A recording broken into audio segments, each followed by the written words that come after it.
ecosystem on our beloved planet is an eloquent expression of the universe's astonishing ability to come into perfect balance, and then to do what life is meant to do, to thrive.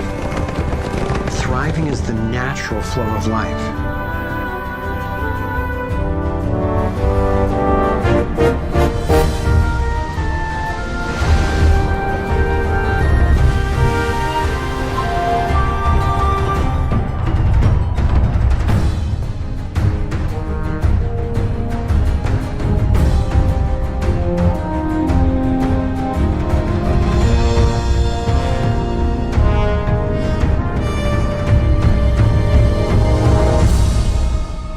Consider what is surely one of the greatest wonders of all, how a tiny egg and a single irrepressibly plucky sperm can unleash a process that brings forth in the end another one of us.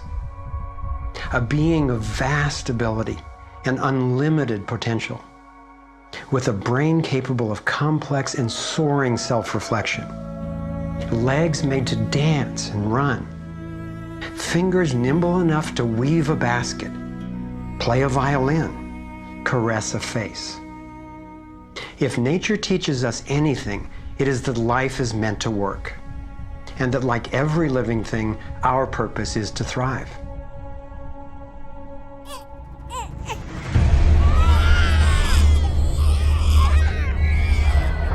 And yet, for the majority of people on the planet, life is not about thriving.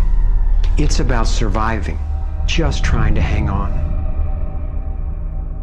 Is this really the best we can do? Did the universe labor for nearly 14 billion years only to bring forth a species that would end up as an enemy to life itself and to its own home? I don't think so. My name is Foster Gamble, and I have spent nearly a lifetime trying to figure out what happened. What is happening that could account for the staggering agony and deprivation on this planet? As a young man, driven by the misery I saw and by my fear for our survival, I set out on a journey, seeking to answer questions like, is it even possible for humans to thrive? If so, why aren't we? My research led me to places I never expected to go, revealing surprising discoveries that seemed unrelated at first, but which turned out to be crucially connected, as you'll see. I found a code, a pattern in nature that's been embedded in arts and icons throughout the centuries. I believe this code holds the key to a new source of clean, sustainable energy that could completely revolutionize the way all people live. I came to understand how our economic system is rigged, and I found out what we can do about it. My journey revealed ways we can claim our power to create liberating, healthy systems everywhere on Earth. I have realized that we are not a mistake. We are simply mistaken. We've been blinded to our brilliance, shorn of our strength, ignorant of our genius, unaware of our true power and magnificence. But all that is about to change. I invite you to share with me the highlights of my unlikely journey. I've created this navigator to take us through time and space. Let me show you around. On this screen, we can access what I call our vitals. It's the critical data we don't get from the corporate media, which in the US has consolidated from 50 companies down to 5 in just over 25 years. We'll use this to check on how we're really doing. The right screen tracks how to chart a healthy, sustainable course for living on planet Earth. I call these the navigating insights. And this will be our compass. Instead of a needle seeking north in our Earth's magnetic field, our compass is the shape of the field itself. And that shape, as you will soon see, has amazing technological and social ramifications. After a lifetime quest, I've come to believe that this pattern actually holds the key to a world that works for everyone. So let's go.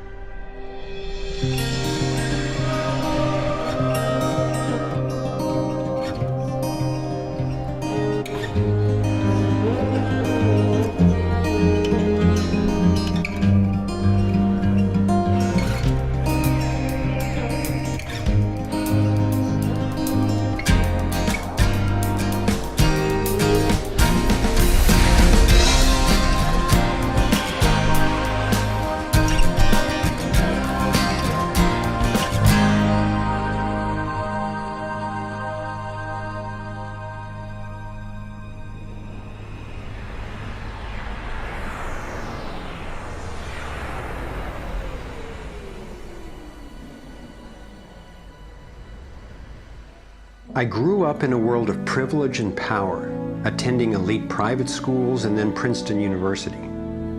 As a direct descendant of one of the founders of Procter & Gamble, I was groomed to be a leader in the establishment. But I chose a different path.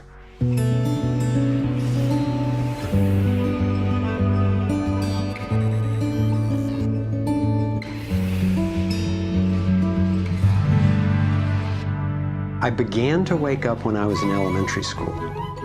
Adults were teaching me that the way to protect myself from a nuclear explosion was to duck under my desk and cover my head. That's when my serious questioning began. A couple of years later, I had a direct experience of universal energy. It happened one day when I was riding on a school bus, gazing out the window. I had a vision of a whirlpool pattern, and I just knew that the flow of energy I was seeing was the same in an atom as in our entire solar system. I felt deeply that I, too, was somehow made of that same pattern. This vision was what originally got me into science, into trying to figure out how the universe works and how we humans fit into the overall pattern of life energy. Years later, I learned that the pattern I saw is known by some in the scientific world. It turns out that in 1921, Albert Einstein got a Nobel Prize for discovering that when energy is released in the universe, there are little packets of wholeness that emerge. This pattern actually tells us a lot about how life evolves. Considering the enduring wonders of creation throughout the universe, and how unsustainable so many of our human systems are, I figured learning how the universe creates and sustains life would actually be quite useful. Each of these little packets of wholeness that Einstein discovered, called a quantum, is made out of its surroundings, but is distinct within it, like a whirlpool in water. These packets are always the same pattern, no matter what size, and they are surprisingly relevant to issues as seemingly disconnected as the wars in the Middle East, the global financial collapse, and how to achieve justice for everyone. We're about to explore how. Mathematicians call this pattern the torus. The energy in a torus flows in through one end, circulates around the center, and exits out the other side. It's balanced, self-regulating, and always whole. I was first officially introduced to the torus by scientist and inventor Arthur Young. Futurist Dwayne Elgin explains how the torus is the primary pattern that nature uses for life at every scale. Evolution means to unfold, to roll out. So the question is, what is the universe rolling out? And what the universe is rolling out is self-organizing systems, and you can see this at every scale. A self-organizing system is a technical term for just a system getting a hold of itself, knowing itself, essentially. And if we go to nature, we can look at and we can see these self-organizing forms throughout. We can see it in the cross-section of an orange, the cross-section of an apple. We can see it in the dynamic nature of a tornado. We can see it in the magnetic field around the Earth, a similar magnetic field around an individual. We can see it in the structure of an entire whirlpool galaxy. we can see it in the structure of a small atom. At every scale, throughout its entire history, the universe has one single project. It's growing toruses. The universe is a torus growing factory.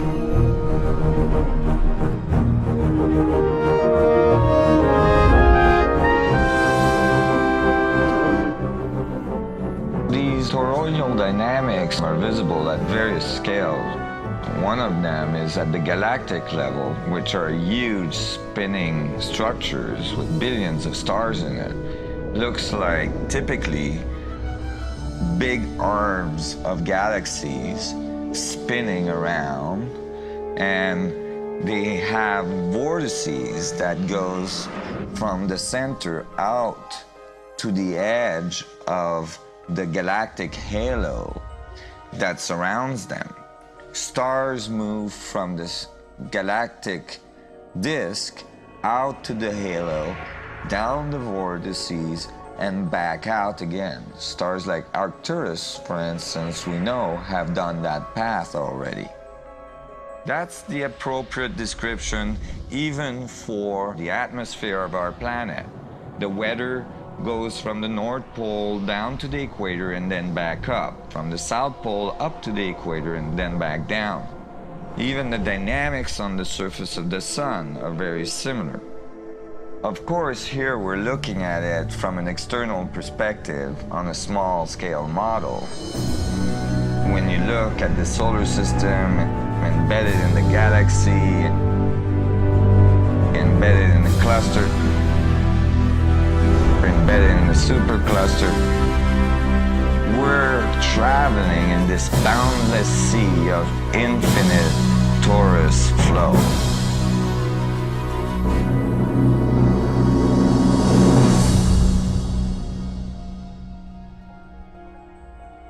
The torus is like the breath of the universe. It's the form that the flow of energy takes at every scale of existence. But there's also an underlying structure in how the flow fits together, sort of like a skeleton.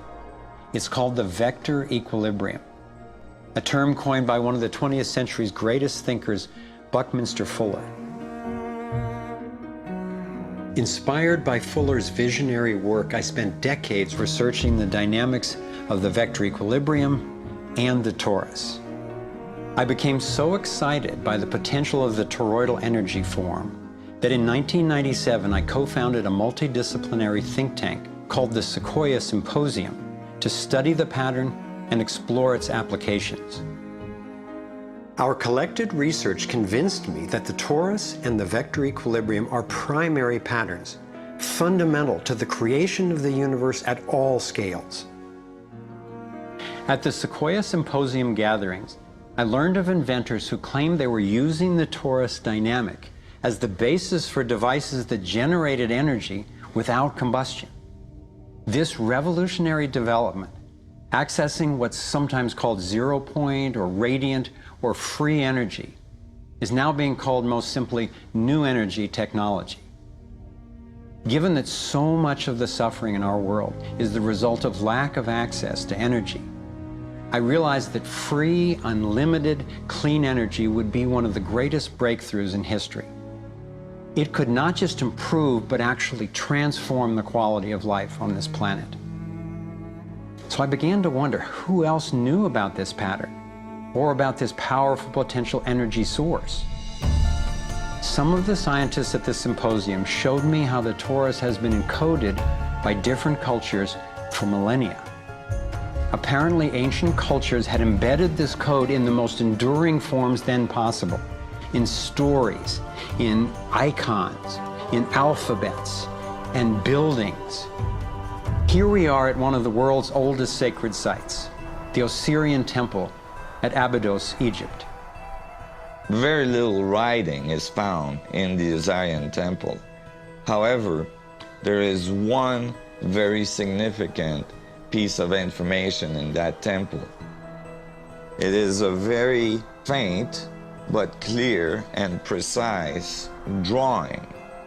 It's not etched into the rock, it's not carved, it's burnt into the atomic structure. of the rock in some extraordinary way. Nassim has decoded the Osirian symbol in 3 dimensions. Since our world is not two-dimensional, it makes sense that codes relaying information about our world also wouldn't be limited to flat designs. His 3-dimensional version of the Osirian symbol starts with the vector equilibrium, a perfectly balanced force field with 12 equal energy lines radiating out. They stabilize its center like the 12 spokes of a wheel. The primary pattern of balanced energy flow around this structure is the torus.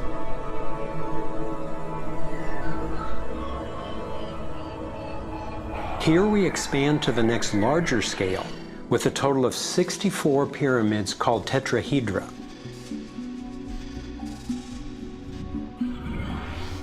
If we then put spheres in representing the toroidal energy field surrounding each of the pyramids, and then we drop away the pyramids, we end up with a matrix that is, amazingly, an exact overlay for the Osirian icon, a 3-dimensional model of the same pattern that was burned into the rock wall of the Egyptian temple thousands of years ago. Now we travel across continents, from Egypt to China, where the same geometry appears at another sacred site built in 1420. Then you go to the Forbidden City, where the sun gods reside, and where you find at the entrance the Fu dogs, the guardians of the knowledge. They guard the knowledge under their paw. The same geometry of 64 energy units is encoded again. I started wondering, is it just a coincidence that the exact same design appears in significant places on 2 different continents? But then Nassim showed me that this geometry of 64 is encoded time and again in cultures across the centuries and from all over the world.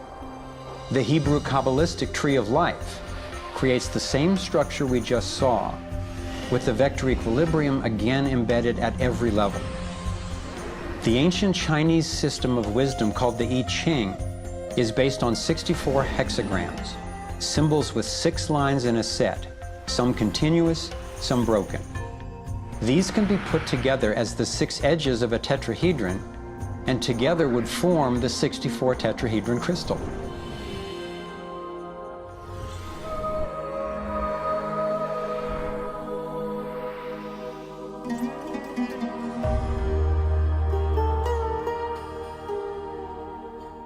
This same pattern shows up in modern scientific research. The double helix has an alphabet of 64 codons that are used to encode our human DNA.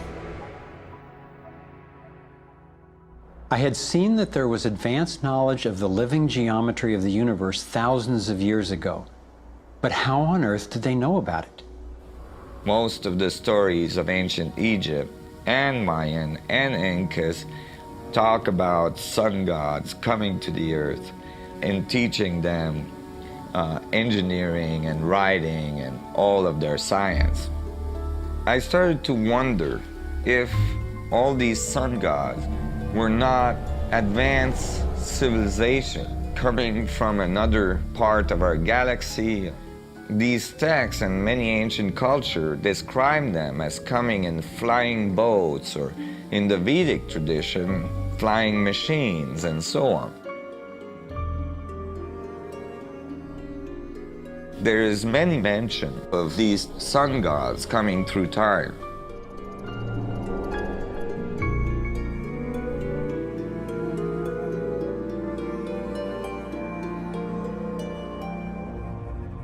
Could these early pilots from beyond our world be the ones responsible for sharing the knowledge of this code? Could they actually be tapping its power to propel themselves through the cosmos? This isn't where I thought my research would lead me, and these notions were rocking my world. But Nassim has impressive evidence to back up his theories, and I could see no other rational way advanced math and physics concepts would have been recorded over 3,000 years ago. I sought out one of the most knowledgeable investigators, Dr. Stephen Greer, the founder of the Center for the Study of Extraterrestrial Intelligence. He's conducted hundreds of interviews with top-ranking government and military witnesses.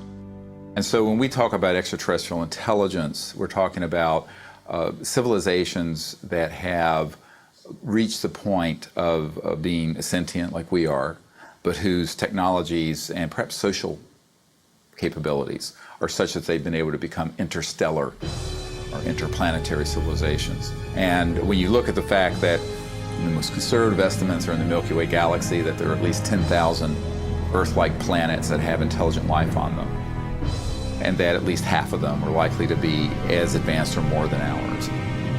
It's almost a certainty that there's intelligent life out there that have mastered the laws of the universe beyond what's currently taught at MIT and Caltech, to be able to transfer through space-time in real time through vast distances of interstellar space. We have over 4,000 cases where these objects have landed on terra firma and left physical evidence. We have over 3,500 pilot cases. We have hundreds of cases, including ones from the highest ranking investigator at the FAA, John Callahan, and numerous other operators where these objects have been tracked on radar going tens of thousands of miles per hour or dematerializing and then reappearing in another point in the sky. Yes, there have been ET visitation, there have been crashed craft, there have been material and bodies recovered. We have contact with aliens not originating from some foreign country, but from some other solar system. And I have been a party to that. There were documents that I have seen that refer to the Roosevelt having several instances of UFO flyovers, and particularly after they took on board nuclear weapons. Now, my SEAL told me, Jordan, this, what have you got in your log? This never happened. The crew going on duty and the crew coming off duty all saw the UFO just hovering in midair. It was a metallic, circular object, and from what I understand, the missiles were all shut down. That means they went dead, and something turned those missiles off. Now, remember, all this stuff is flying at several thousand miles an hour. So this thing fires a beam of light at the warhead, hits it, and then this thing flies up like this. Meanwhile, we're all going like this, fires another beam of light, goes around like this, we're going like this, fires another beam of light, goes down like this, fires another beam of light, and then flies out the way it came in. And the warhead tumbles out of space. The feeling at the time was that it must have been extraterrestrial. They took the film and they spooled off the part that had the UFO on it, and they took a pair of scissors and cut it off. They put that on a separate reel, they put it in their briefcase, they handed Major Mansman back the rest of the film and said, "Here, I don't need to remind you, Major Mansman, of the severity of a security breach. We'll consider this incident closed." But who do you tell that you were involved in a UFO incident without them looking at you like you ain't wrapped too tight?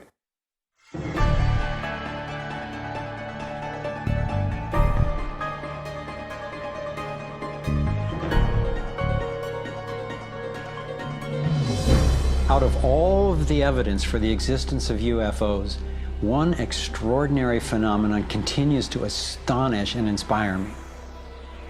The appearance throughout the world of so-called crop circles. These elaborate designs appear mysteriously swirled into crops of grain in such a way that the stalks are bent over, yet remain alive. More than 5,000 of these patterns have appeared in over 30 countries, most of them in England.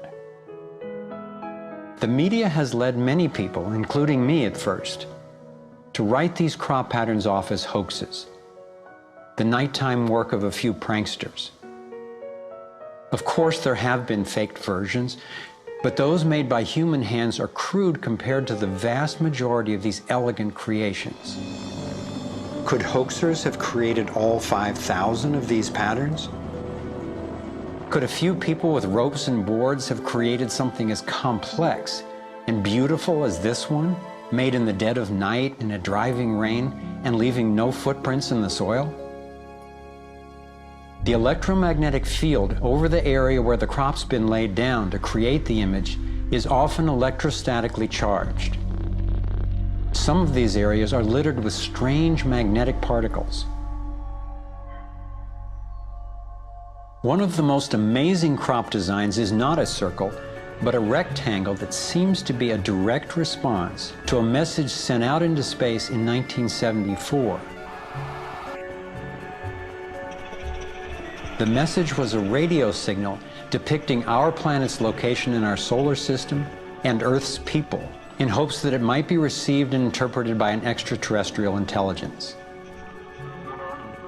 27 years later, in 2001, this crop design appeared in England, along with what could be a self-portrait of the sender. This message matches the format of the NASA signal and describes a different solar system from ours, a picture of the sender, non-human DNA, and a microwave antenna they apparently used to communicate, rather than the radio antenna that we used. The antenna symbol had appeared a year earlier in exactly the same field, right next to a working radio wave antenna, like the one NASA used to send out the original signal. NASA continues to officially deny extraterrestrial contact of any kind. And yet, year after year, these spectacular creations appear.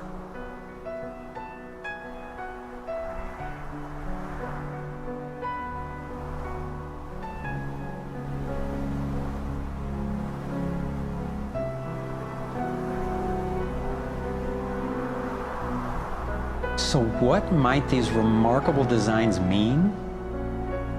Here are some two-dimensional versions that seem to be revealing the torus in 3D.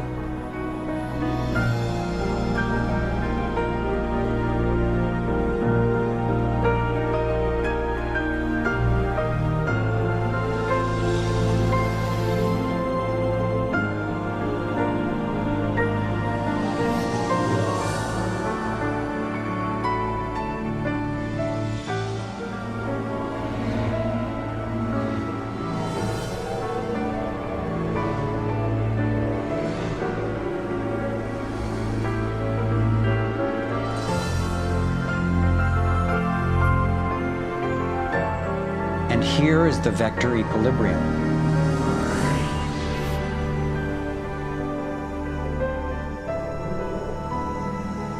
And the related pattern of 64 that we saw encoded in the arts of so many ancient cultures.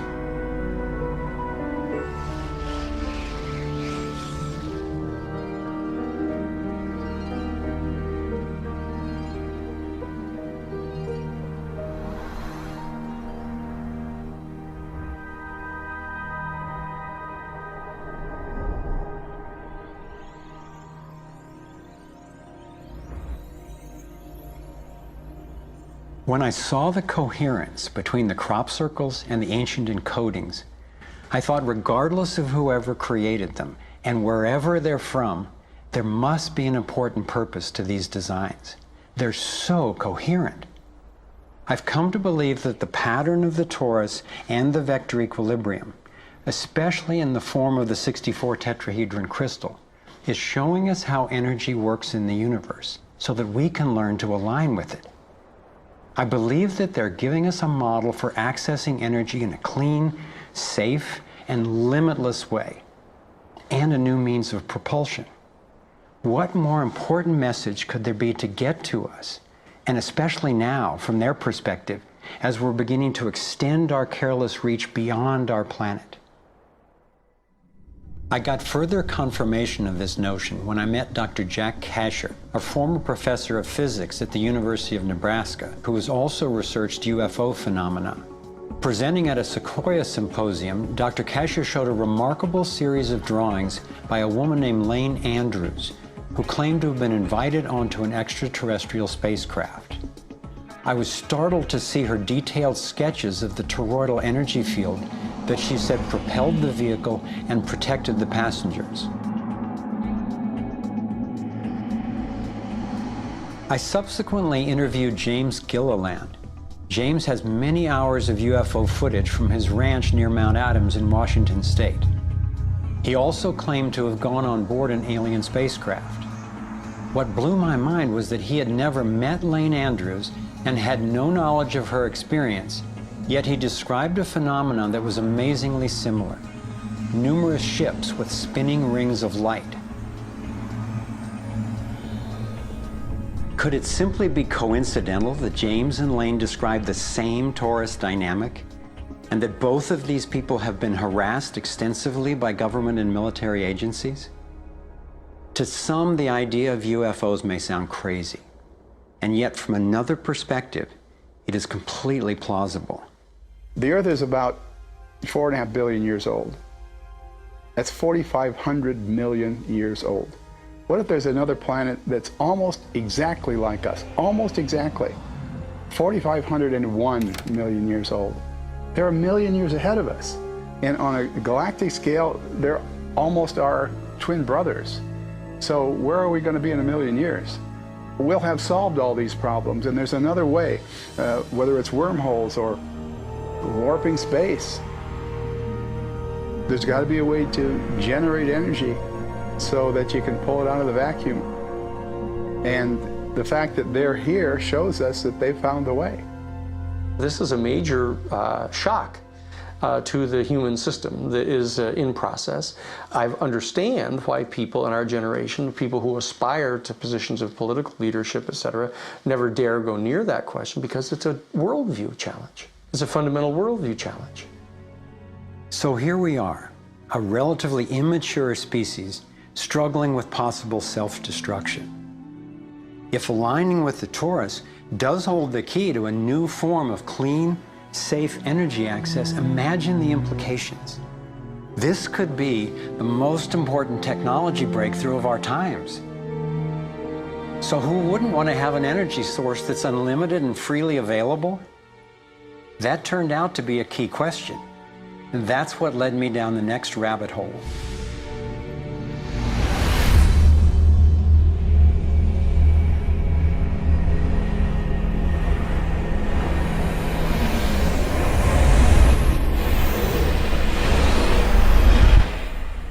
It turns out that scientists as far back as the early 1900s have been developing alternative ways to access electricity without combustion.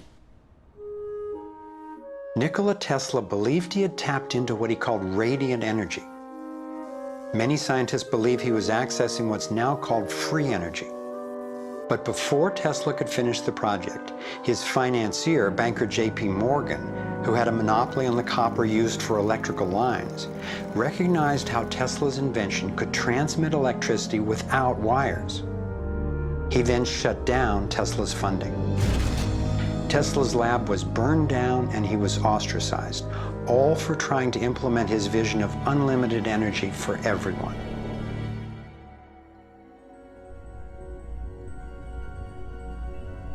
A modern-day inventor, Adam Trombley, was inspired by Tesla's work and by the possibilities of the torus. Trombley built a dynamo, a direct current generator that accessed electrical power right out of the air. We were trying to demonstrate that by mimicking the magnetic field of a planet and rotating this device, we could actually create a dynamo that would work. And in fact, it did work, and it does work. So when we contemplate nature, when we contemplate Jupiter, or we contemplate a dynamo like the Earth rotating in space, we're basically talking about a magnet which is rotating in space. And the lines of flux of the magnet are pouring down and through in this toroidal pattern of the magnetic field. It's also expanding and contracting. It's breathing. It's taking in the energy of space literally and transforming it. Right here in this toroid, we have enough energy to transform the entire Earth. And that's not just a theoretical statement, it's literally true. To contemplate the implications of this means that every single place on Earth suddenly has power. Every single person on Earth suddenly has power. We have universal abundance. Trombley had been invited to demonstrate one of his generators at the United Nations and the US Senate. But these events were undermined by the first Bush administration. Then the device itself was taken in a government raid. Trombley's experience isn't unique. Almost every time I found an inventor with a promising new technology in the field of free energy, he told a similar story of suppression. Inventor John Bedini began working with Tesla's theories of radiant energy decades ago and has produced an assortment of battery charging devices that generate more energy than it takes to run them. He announced that he was going to start offering them at low cost. Soon after that, he was attacked in his lab and warned not to produce the devices. For his own safety, he had to let go of marketing free energy. These are all devices from labs I personally visited.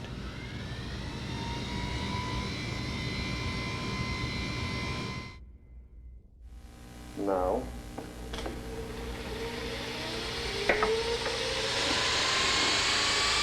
Now, the quality of this footage is obviously poor, and I'm not expecting this to convince you.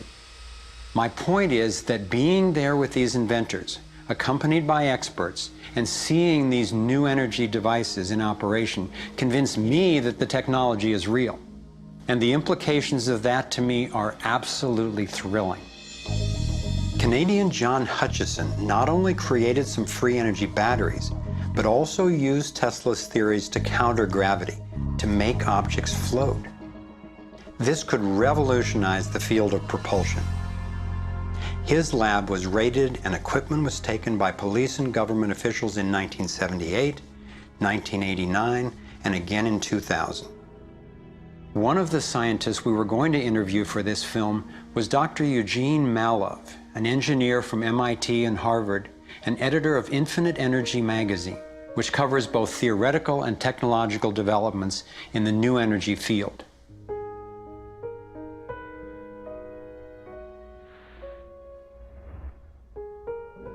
Dr. Malov was mysteriously beaten to death in 2004. If these inventors were all hoaxers and charlatans, I wondered, why are they being suppressed so consistently and so brutally? I asked free energy inventor Adam Trombley why he thought this technology was being suppressed, and if the UFO phenomenon was related. We've had major military people at great risk to themselves say, yes, these things are real. Why do you think the military-industrial complex doesn't want that statement to be made? Because you start thinking about what kind of technology is behind that. That's the bottom line. The suppression of UFO phenomena is hand in hand with the suppression of so-called free energy. The energy is extracted from the fabric of the space around us, which means it cannot be metered. That is a direct threat to the single largest industry in the world, energy. It's goodbye ExxonMobil, goodbye oil, goodbye coal, goodbye linear transmission of electricity through power lines, all that gone. Unfortunately, it's someone's $200 trillion piggy bank. The proven oil and gas and coal reserves are worth north of $200 trillion.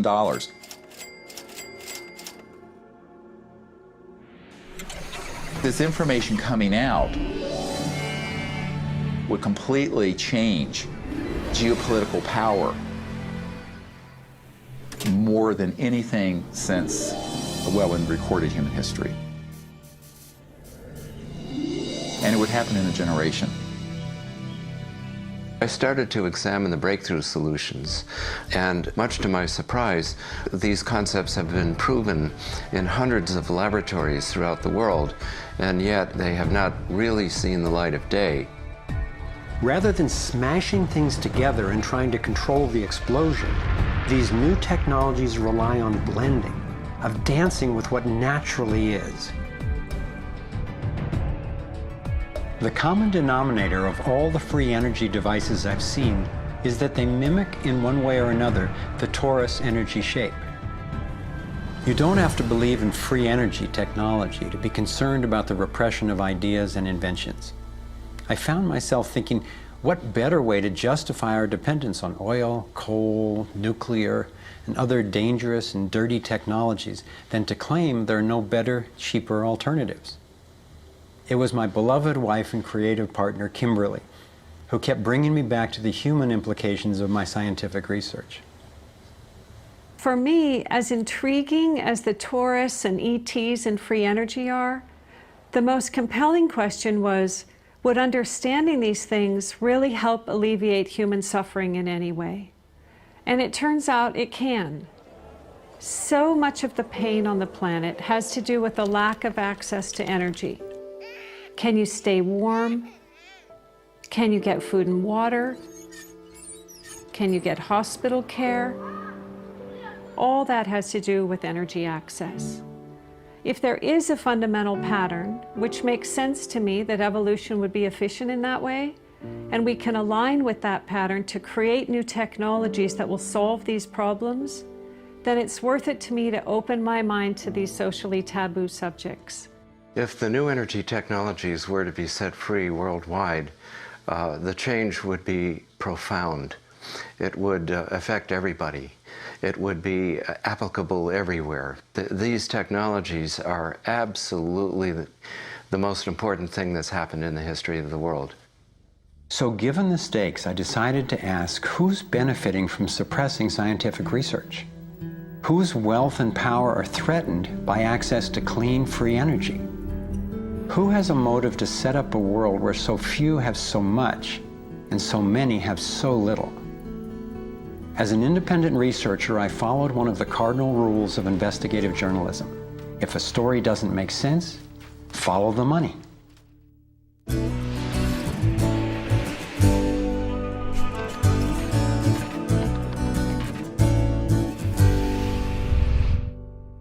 Our being dependent on oil ensures that energy corporations continue to reap phenomenal profits.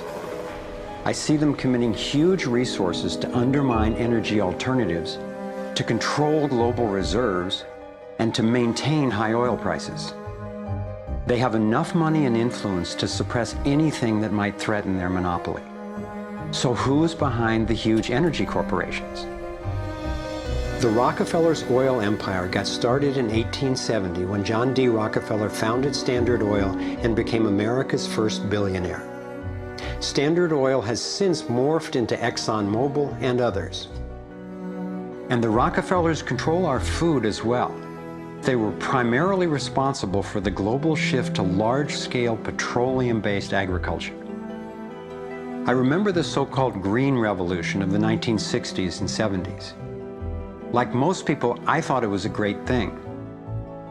It was, however, based on the planting of huge plots with a single crop using vast amounts of oil-based fertilizers, herbicides, and pesticides. The Green Revolution was the brainchild of the Rockefeller Foundation's Natural Science Division in partnership with large agricultural corporations.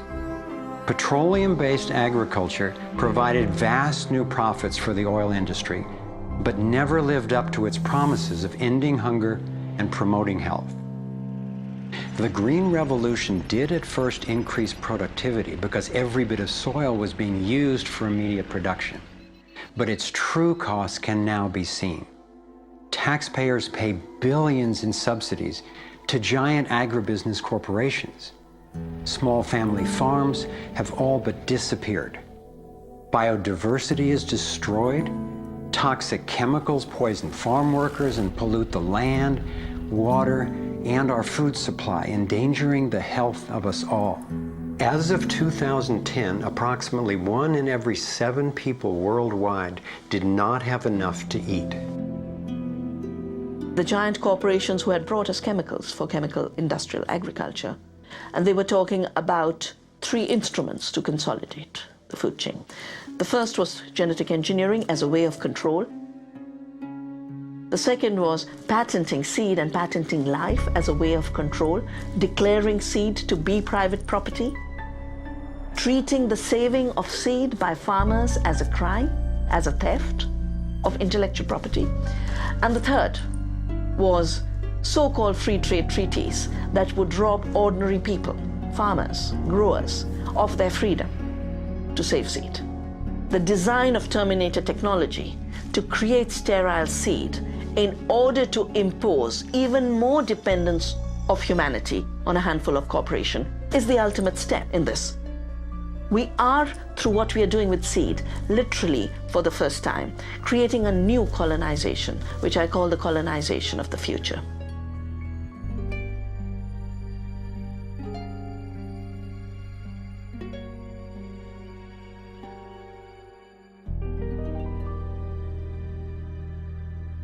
So in two crucial areas, energy and food, the same elite banking families and their corporations have taken control, and the consequences have been devastating.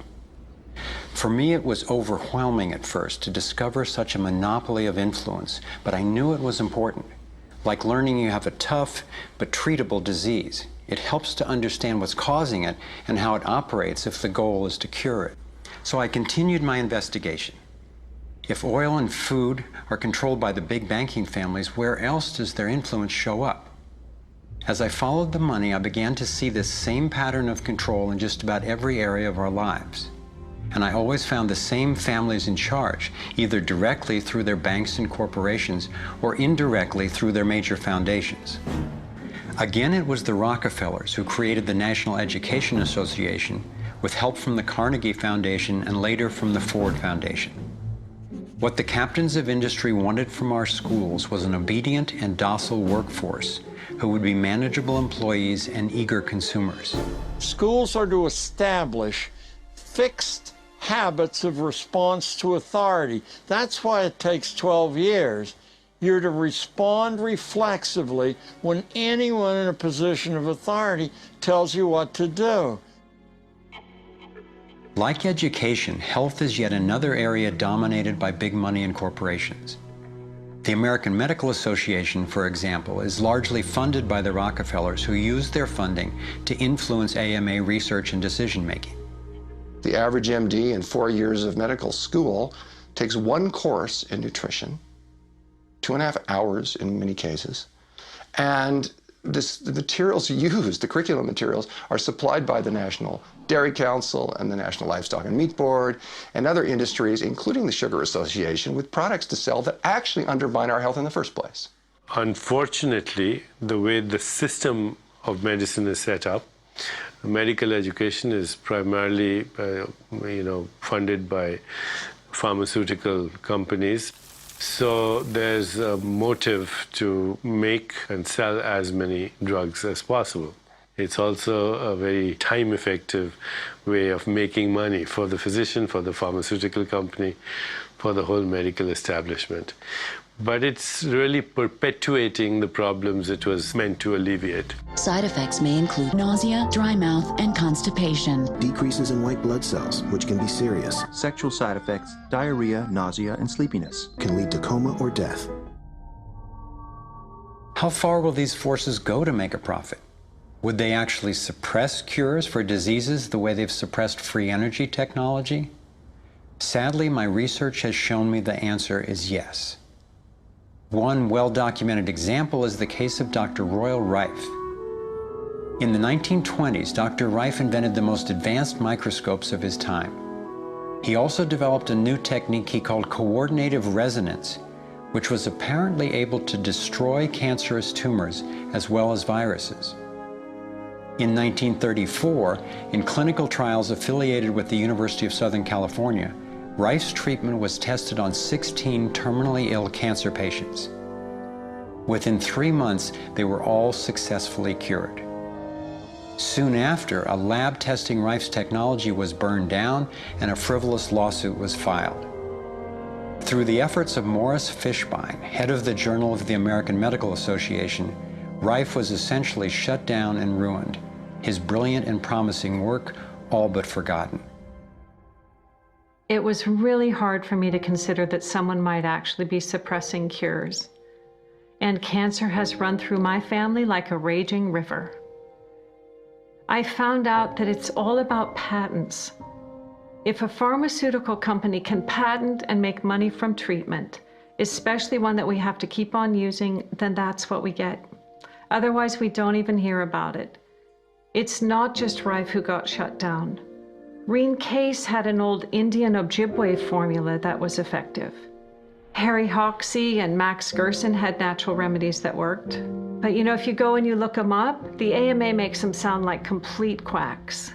And that's where following the money has been so helpful, because the same powers who control the AMA and their research and funding control the pharmaceuticals. So there's a multi-trillion-dollar financial incentive to suppress cures that can't be patented. Knowing that cures exist has not taken away the anguish I feel from losing so many people I love to cancer. It's given me something really satisfying to do with the pain. And I believe when we take the love and devotion that we have for everyone who's died and who will die unnecessarily, and direct it to developing and getting these cures out to people who need them, we can break this cancer legacy and heal.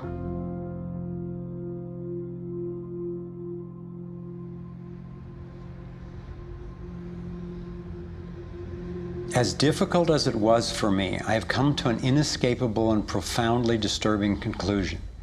I believe that an elite group of people and the corporations they run have gained control over not just our energy, food supply, education, and healthcare, but over virtually every aspect of our lives. And they do it by controlling the world of finance, not by creating more value, but by actually controlling the source of money. When I followed the money, I found that it took me up the levels of a pyramid.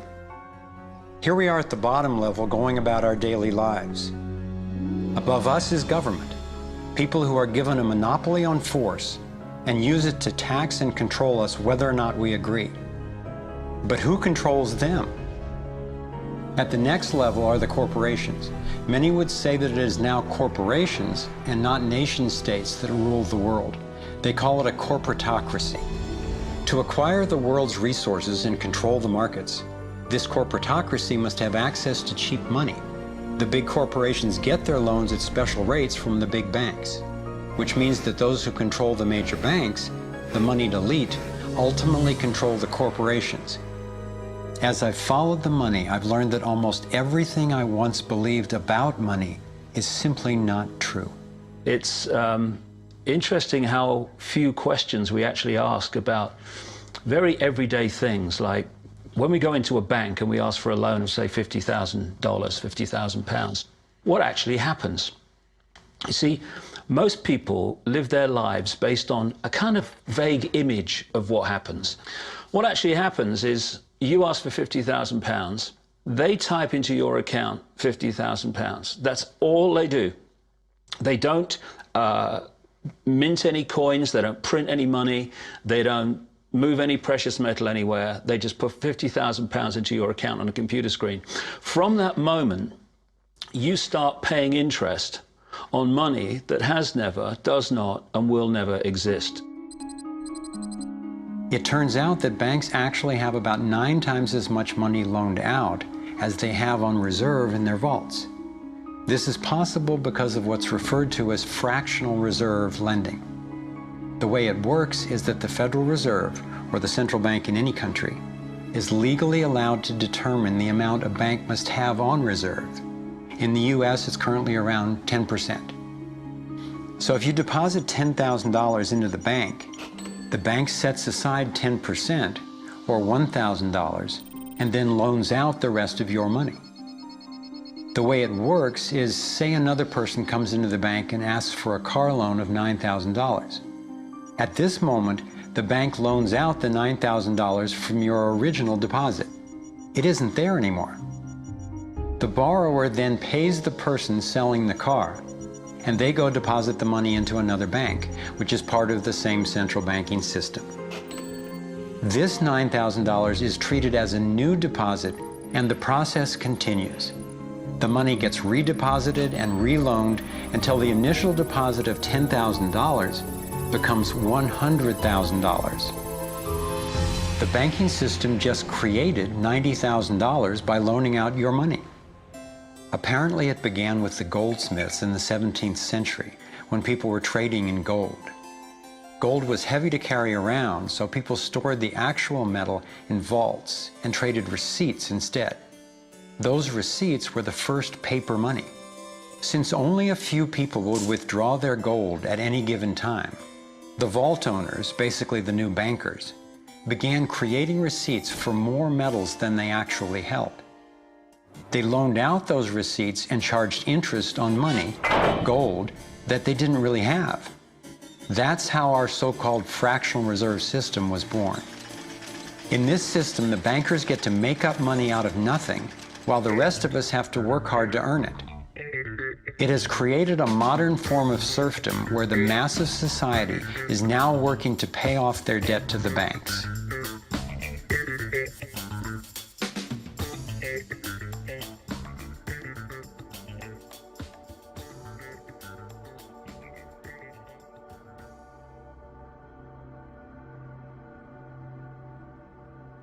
Under this fractional reserve scheme, we inevitably become debt slaves to a ruling class of financial elite, not because they are better or smarter than anyone else, but because they have rigged the system to benefit themselves at the expense of most people on the planet. Catherine Austin Fitts is an expert on this issue. She was an Assistant Secretary of Housing and Urban Development under President George Bush Sr., and then an advisor to the Clinton administration. Let's set up a game of Monopoly and you want to buy Park Place. What I can continually do is just print money, give myself more money, lower the value of your money by printing more. No matter how hardworking you are or how successful you are, I can always end up buying you for free. So how come if you or I make up money, it's called counterfeiting, but if the banks do it, it's increasing the money supply? How did the banks get this power? This is Jekyll Island, where in 1910, representatives from the Rockefellers, Rothschilds, Morgans, and other private bankers gathered secretly to draft the legislation that would create the Federal Reserve. Ed Griffin literally wrote the book on what happened at Jekyll Island. Central banks are banking cartels which have gone into partnership with the respective governments in the countries where they operate. And they've been given monopolistic power over the creation of the nation's money supply. That's what the politicians handed to them as a gift, you might say, for the partnership. Now, in return, what did the bankers do for the politicians? They promised to create money out of nothing, now that they've got this legal power to do it anytime the government needs it. And since 2008, we've witnessed the greatest fake money printing run in recorded history. This financial sleight of hand disguises the costs, hides who's to blame, and leaves us as debt slaves working to pay off the bill. I found it revealing that in the same year the Federal Reserve was founded, 1913, the Internal Revenue Service was also established. An income tax was then instigated so you and I would have to pay the politicians' debt plus interest to the bankers. The problem is we have a privately owned central bank system in the United States disguised as a government-owned system. Now, if you look in the telephone book here in the Washington, D.C. area, you look up for Federal Reserve in the blue government pages, it's not there. It's in the white pages right next to Federal Express. It's a privately owned central bank. What is the proper relationship, what should be the proper relationship between a chairman of the Fed and a president of the United States? Well, first of all, the Federal Reserve is an independent agency, and that means basically that there is no other agency of government which can overrule actions that we take. There is no other agency of government which can overrule actions that we take. We have a private bank that prints money on behalf of the Treasury. The Federal Reserve prints money on a debt-based system which creates scarcity. But it puts a group of insiders in a position of having access to all the data about the economy when we don't. So you have a small group of bankers who understand the data on how the money works in the economy, and it gives them the ability to print money in a way that the insiders are protected and everybody else is drained. Catherine went on to compare a healthy economy to a vibrant torus, balanced, freely flowing, and energized throughout, in contrast to what's happening in our current economy. What you have is a system that's very dynamic, and it's trying to optimize. But but intertwined in the core of it, you have a tapeworm. The way a tapeworm works in your body is it injects a chemical into your body that makes you crave what's good for the tapeworm and bad for you. You have a parasite that's very much manipulating and engorging itself at the expense of the whole. We live in a tapeworm economy where the financial elite are the tapeworm and they're feeding on us. And they don't like it when people blow their cover. After Catherine began exposing government corruption at the highest levels, the FBI raided her company and seized its assets. She was dragged through the courts for 10 years before being found innocent. So we've got the Federal Reserve, a privately owned corporation with a monopoly on creating money, but with no accountability, backed up by a government with a monopoly on force. The country got sold on the Fed as an institution that would help stabilize the economy and remain independent of politics. But in fact, in close to a century of existence, the Federal Reserve has done just the opposite. Since they took charge, we've been robbed through inflation, and the purchasing power of the dollar has declined more than 96%. And the wealth gap makes it clear most of the money is going to a very few.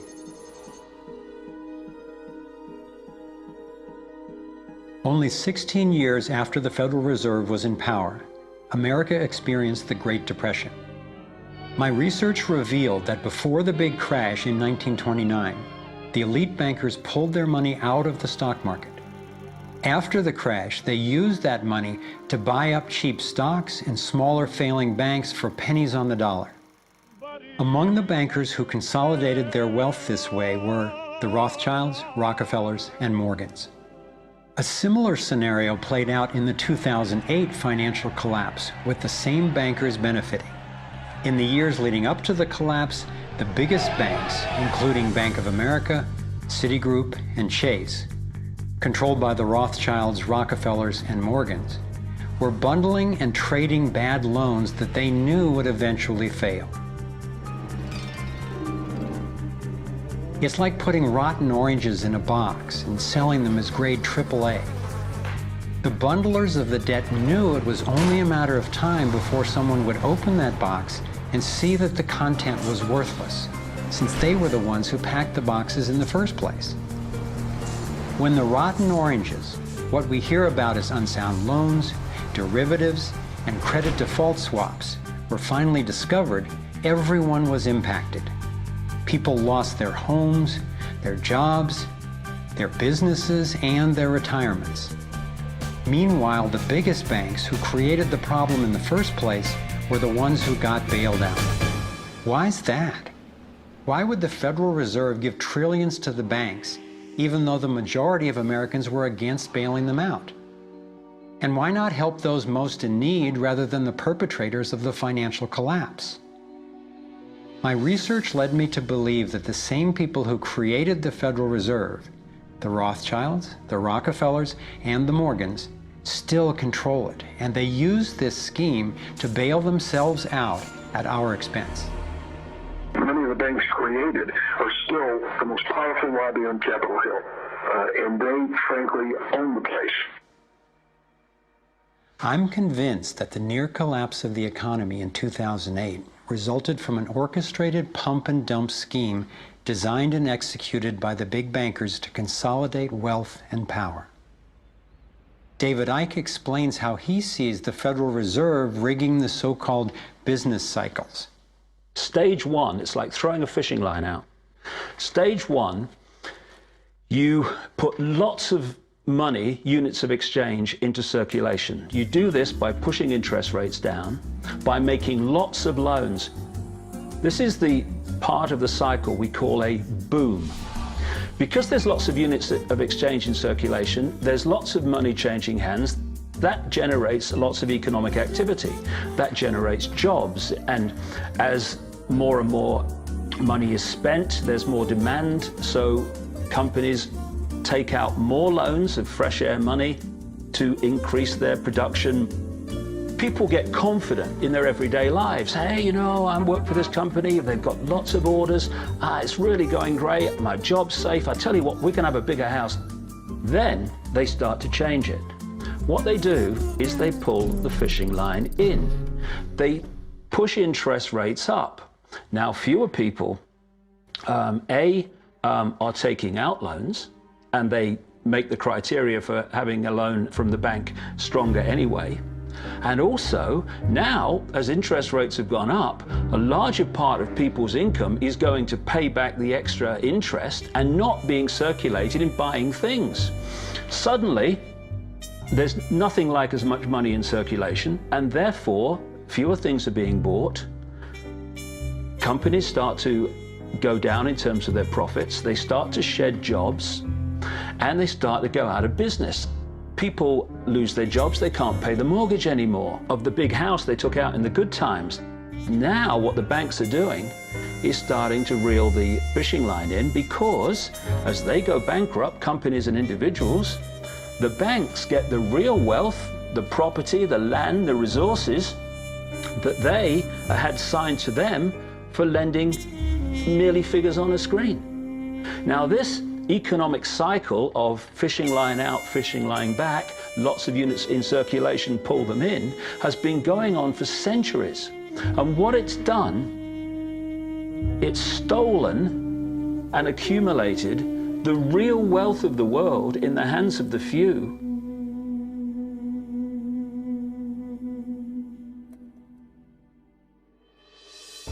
At the international level, central bankers use the World Bank and the International Monetary Fund to make more money while exploiting the resources of countries they lend to, bankrupting them in the process. The central bank of central banks is the Rothschild-created Bank for International Settlements. The elite are positioning themselves to control access to virtually everything we need to survive. No matter where you go in the world, the money is controlled by the banking system. They decide if people eat or if they don't eat. Who's a billionaire and who lives on less than $1 a day? He who controls the money controls the world, and a very few control the money.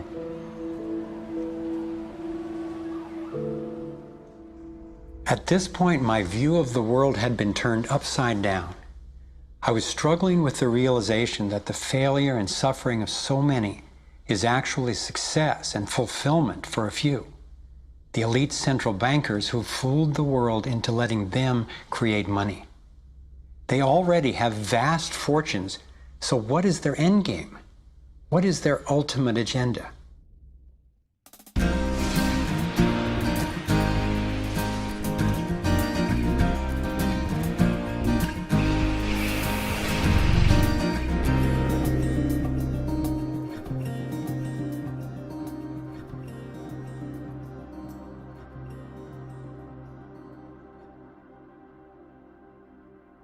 I kept running across compelling evidence and credible experts saying that the secret agenda of the banking elite is nothing less than total global domination.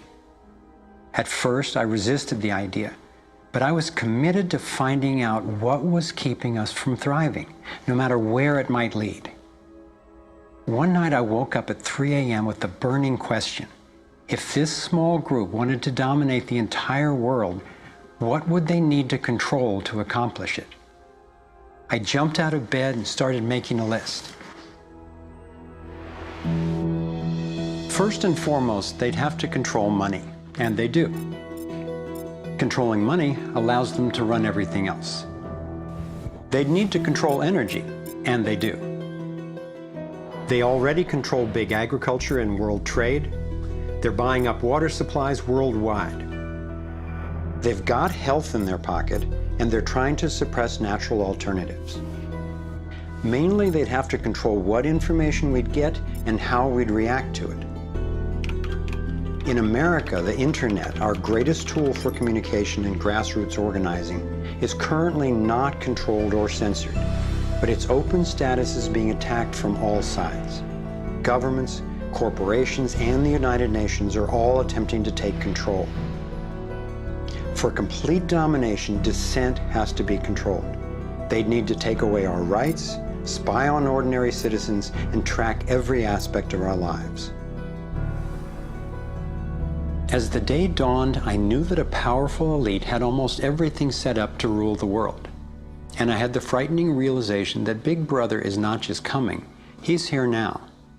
We are already in the Matrix. So how do we get out? To envision that, I realized I needed to discover what their ruling structure looks like and how it works. A relatively small group of families, especially the Rothschilds, Rockefellers, Morgans, and Carnegies, along with the Harrimans, the Schiffs, and the Warburgs, have been leading the controlling elite in the West for generations. I'm not implying that every individual in these families is aware of or active in the global domination agenda. However, I'm convinced the heads of these dynasties control the corporate and banking interests that carry out the sinister scheme that is destroying so many lives. Those secretly driving the agenda have been known by many names. Leaked reports confirm that they meet throughout the world behind closed doors to discuss their agenda. Then, like clockwork, their plans begin to show up in the media, finance, corporate, government, and military arenas. Of course, not everyone involved in these groups is in on the decision-making. There is a hierarchy of knowledge and participation. One of the primary symbols of the controlling elite is the all-seeing eye. It's on the dollar bill. It's on the American mass surveillance system initially called Total Information Awareness. It's on the British intelligence agency MI5. And it even oversees the Supreme Court complex in Israel, designed and funded entirely by the Rothschilds. I believe they've taken the majestic image of the Cheops pyramid and its legendary metallic capstone and perverted the meaning to represent those at the top being able to track and control all those under them.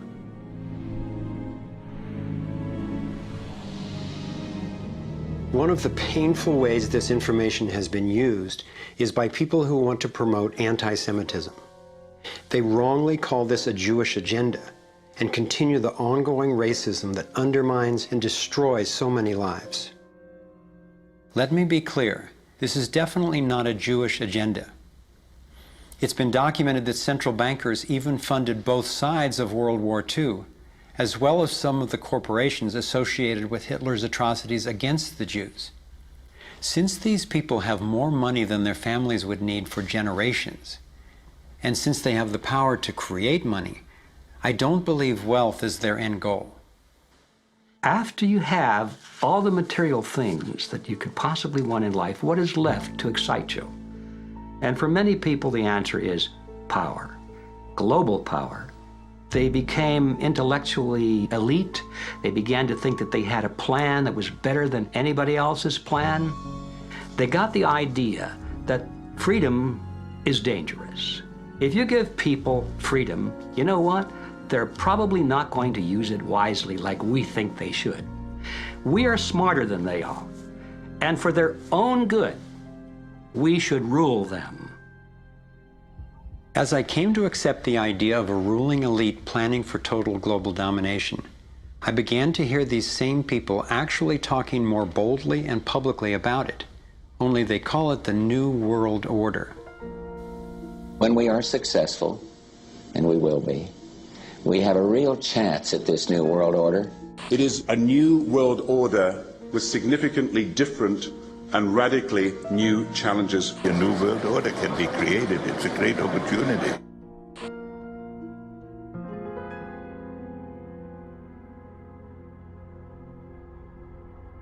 Given the condition of our world, a new world order can sound like a great idea. But I had to distinguish between what I was discovering about global domination, a one-world government run by an elite few, and the reality of our global interconnectedness, which is the realization that at a fundamental and even spiritual level, we are not separate, we are all connected. But the agenda for global domination is really the exact opposite. It's a divide and conquer strategy to keep us all pitted against each other, thinking that it's the Democrats or Republicans, the liberals or conservatives who are the problem, when both parties are ultimately serving the same plan. I believe we're heading toward a totalitarian world authority, actually a military dictatorship, run by a tiny elite who have all the power and make all the rules. If they succeed, there'll be nowhere to run, nowhere to hide. Think about it. The whole notion of conspiracy has been so ridiculed that it's socially challenging just to consider it. And there's always a reasonable sounding story to explain any one incident on its own. I personally used to try to justify how the same people consistently ended up with more money and more control by thinking they must just be taking advantage of the situation, but not actually causing it. But after nearly a decade of putting the issues and the evidence together, I am convinced it is not random, and that a few very powerful banking elite families and their political and corporate partners do have an agenda to dominate and control the rest of us. Once I got the reality and the scope of the agenda, I really had to think, how much do I want to know about this? Do I want to focus on the worst of what human beings are capable of? I decided it is worth knowing who these people are and how their organizations operate, because on the other side of the rage and the sadness are clarity and strength, the power we have to focus our efforts effectively now that we understand what's really going on. The greatest prison that people live in is the fear of what other people think. What happened to me as a result of all the ridicule I went through is that I stepped out of the fear of what other people thought. And it's only when you do it that you realize what a prison you lived in before. And what it gave me was a personal understanding of how easy it is for a few to control the many. All you have to do is dictate the norms in society. What is considered right and wrong, moral and immoral, good and bad, sane and insane, possible and impossible. And you build what I call a hassle-free zone. And if you live your life within that zone of perception, belief, and what you say and think, then people will leave you alone because you're normal. Once you step out of that pen and you start to express your uniqueness, what the Illuminati have created is a whole human population of prison warders who are jumping on those that are stepping out of the norm. And it's interesting, when you get to the edge of that hassle-free zone in what you say and you think, you're not thinking, if I do, what about the head of the World Bank? What's he going to say if I do this? No. We're saying, what will my mother think? What about the guys down the bar and the people at work? What will they say? And what the Illuminati have done by creating the norms, they have created an absolute army of people to impose those norms on each other. Their grand strategy for global dominance is already being implemented. They are carving up the world into superstates that transcend national boundaries so that we are easier for them to manage. They have already established the European Union and the African Union. Politicians from the United States, Canada, and Mexico, under the title of the Security and Prosperity Partnership, have been working on the northern part of what could arguably be called plans for an American Union. This has been going on for years without citizen or congressional consent. A Pacific Union is already in process.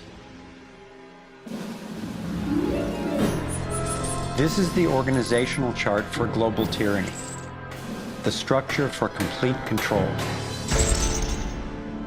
Here are two of the most powerful men in Europe talking about moving to a single world government. It is extremely important that we, in this new ownership of global governance, have, particularly on both sides of the Atlantic, the implementation of the same rules in the same fashion. 2009 is also the first year of global governance with the establishment of the G20 in the middle of the financial crisis. On the international level, the central banking elite have put huge organizations in place to implement their policies, including the World Trade Organization, the World Health Organization, the World Bank, and the International Monetary Fund. John Perkins is a man who knows from decades of his own experience as a so-called economic hitman how the collusion of banks, corporations, and governments has taken over countries around the world. We use many techniques, but probably the most common is that we'll go to a country that has resources that our corporations covet, like oil, and we'll arrange a huge loan to that country from an organization like the World Bank or one of its sisters. But almost all of the money goes to U.S. corporations, not to the country itself. Corporations like Bechtel and Halliburton, General Motors, General Electric, these types of organizations.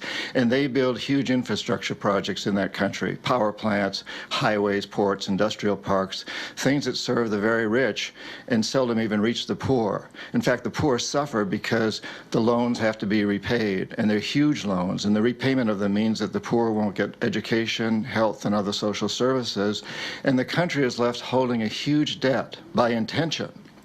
We go back, we economic hitmen, to this country and say, look, you owe us a lot of money, you can't repay your debts, so give us a pound of flesh. As soon as one of these anti-American presidents is elected, one of us goes in and says, hey, congratulations, Mr. President. Now that you're president, I just want to tell you that I can make you very, very rich, you and your family. I've got several $100 million in this pocket. If you play the game our way, if you decide not to, over in this pocket I've got a gun with a bullet with your name on it in case you decide to keep your campaign promises and throw us out. Sell our oil companies your oil real cheap, or vote with us at the next UN vote, or send troops in support of ours to someplace in the world such as Iraq. And in that way we've managed to build a world empire with very few people actually knowing that we've done this. Like many people, I thought a conspiracy for global domination could not really work because basically people are just not that competent. I thought there's no way they could pull off such a scheme at the necessary level of control and secrecy. One of the false hopes is this is all happening because government is incompetent, and it's a giant mistake, and people really don't know. And of course, that's great air cover for the fact that the system really does know where it's going, and it's going where it wants to go, and it's being successful at it. Still, I wondered how could something that is so big and corrupt be kept secret? It's a simple structure, and if it wasn't simple, it wouldn't work. And it can be likened to a compartmentalized pyramid. If you look at any organization today, no matter whether it's a transnational corporation, a university, a government, a secret society, they're all structured as a pyramid. And as the CIA and other intelligence agencies talk about, they have this need-to-know system. Only let people know as much as they need to make their contribution and no more. So you take a bank, an individual bank, not that there is such a thing. At the bottom, you've got the people you see when you pass your check over the counter in the bank. Now, they don't know what the bank manager behind them knows and is discussing. They only know what they need to know to do their job. The bank manager in the office behind them, he doesn't know or she doesn't know what's happening at the next level, and they don't know what's happening at the next level. And eventually, you've got a tiny few people at the peak of the pyramid of that banking structure. They're the only ones that know what the real agenda of the bank is and what the direction is that they're going and why.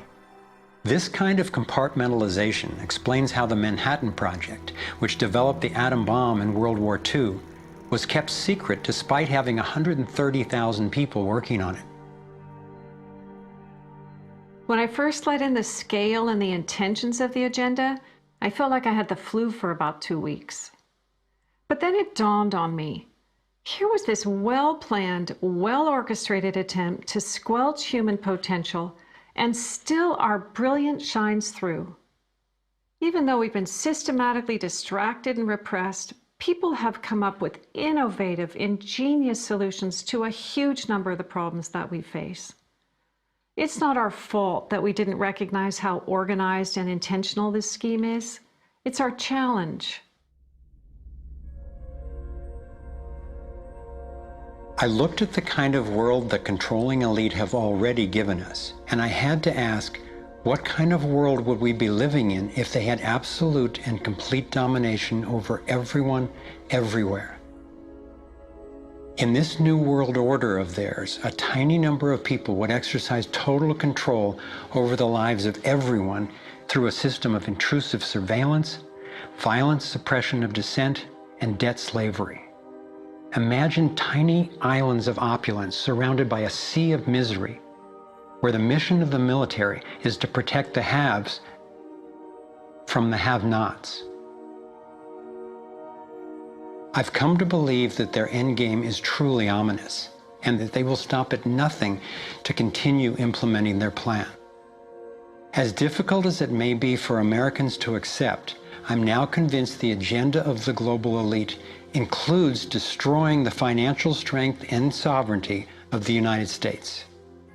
With its history of free speech and armed revolt, America represents the major hurdle to global consolidation of power. If they can succeed in bringing down this country, I believe the international elite intend to transfer the power and productivity of Americans to their one-world dictatorship, gradually taking over our lives in what David Icke calls the totalitarian tiptoe. Think about it. They've got us so deep in debt we can never repay it. They're collapsing the dollar, and they're attempting to replace it with a global IMF currency. This press for a global cashless electronic currency would enable a central authority to financially disable any individual or group in an instant. Now, for the first time in history, international taxes are being proposed under the pretense of addressing climate change. Like a Trojan horse, the suggested treaty unveiled at the 2009 Copenhagen Climate Conference appealed to our concern for the environment while distracting us from the fact that this unprecedented carbon tax would be paid to the World Bank and enforced by global police. There are ways to address our obvious need to curtail pollution without creating a tax base for tyranny. You want to change society in a way that you know that if you do it openly, you know you're going to get an adverse reaction. So you don't do it openly. You play problem, reaction, solution. Stage one, you create a problem. It could be a terrorist bomb, it could be a 9/11, it could be a run on a currency, it could be a stock market collapse, a government collapse. You tell the people your version of A, who did it, and B, why. And at this point, problem, reaction, solution would fall down if we had a media that was in any way related to journalism. Instead, the mainstream media is a public relations office for the official version of events.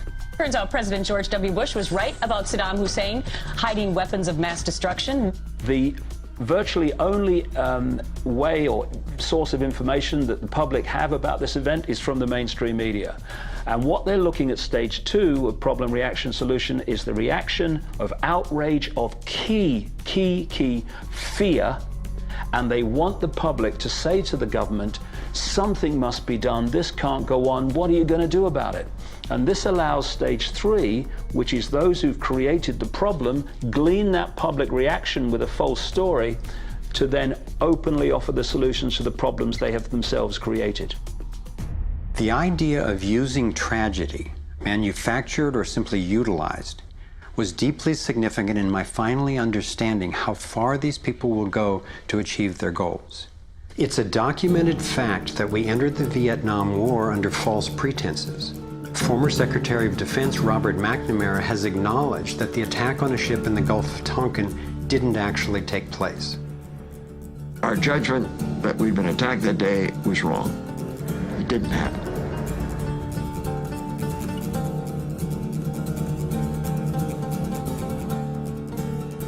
More recently, former President Bush used non-existent weapons of mass destruction as a pretext for invading Iraq.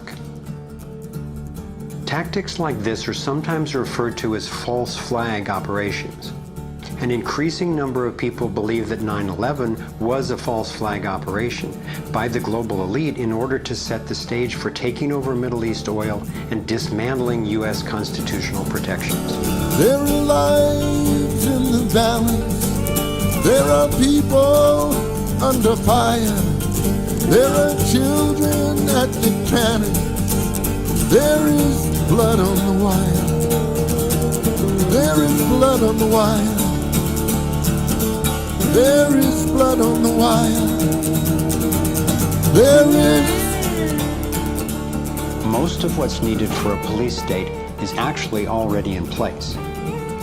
Right now in America, any of us can be imprisoned without warning or due cause, and we can be kidnapped, tortured, and assassinated legally if the government decides what we are doing is a threat to their plan. All they have to do is name us as a suspect in their so-called war on terror. We're being watched more and more. In 2010, there were 30 million surveillance cameras recording us in the US alone. When we demonstrate, we're now relegated to what are euphemistically called free speech zones. Zones for free speech? Every phone call and email we send is collected and archived and can be inspected at any time. Our driver's licenses and passports have computer chips implanted in them to track our every move. And now hospital patients are getting these same chips implanted under their skin. In fact, it was Procter & Gamble who developed these chips, initially for tracking their products. It's always offered as a way to help, but even an assistant director of Central Intelligence has admitted it's an entry point to getting all of us chipped for better tracking and control. These would-be controllers, through the U.S. Space Command, have outlined a plan called full spectrum dominance. Sophisticated satellite surveillance, as well as directed energy and laser weapons, which are already developed, have the ability to target dissenters anywhere on Earth. I believe they are also trying to ensure they can deal effectively with any resistance. FEMA containment camps and railroad cars with shackles have been recently constructed or refurbished all over the United States for use in what officials call times of pandemic or civil unrest.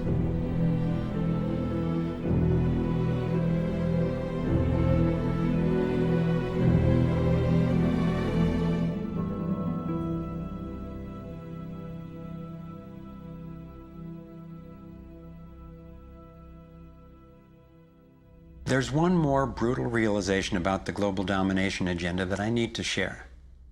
This was a horrible one for me to grasp, but without it, this inquiry would be dangerously incomplete, and our solution strategies would be inadequately informed.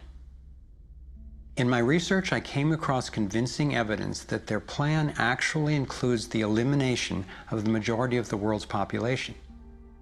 As sick as it sounds, it makes sense that they would be better positioned to succeed in their quest for absolute control if there are fewer of us to manage. Every time I've thought they wouldn't do that, I discovered I was wrong. I found startling documentation that eugenics is one of the core pillars of their plan. Eugenics is the practice where some people get to decide who's worthy to breed and who's not. Sterilization is one of the many insidious ways this covert plan is being implemented. In 1904, the Carnegies funded the first eugenics laboratory in Cold Spring Harbor, Long Island. The Rockefellers funded involuntary sterilization of people of color through their eugenics programs and funded the Kaiser Wilhelm Institute in Germany to further the racial supremacy agenda later adopted by Hitler. In 2007, the U.S. Department of Agriculture and Homeland Security funded a proposed project to aerial spray over 7 million people in urban areas of Northern California. After citizens organized against the plan, officials were forced to reveal that the spray included multiple toxins that can cause disease and disrupt the reproductive cycle. Fortunately, civil resistance stopped the project. The U.S. government has been caught over 30 times covertly experimenting with toxic chemicals on its own citizens, from soldiers, prisoners, and Native American reservations to entire towns and counties. Mass covert sterilization of women and girls, usually using secret additives to vaccines, has been exposed in Brazil, Puerto Rico, Nicaragua, Mexico, and the Philippines.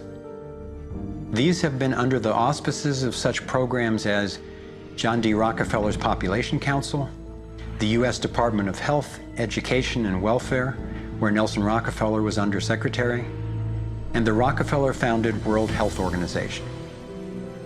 Novartis and Syngenta, in cooperation with the U.S. Department of Agriculture and the Department of Defense, have field-tested a spermicidal strain of GMO corn that would render male consumers infertile.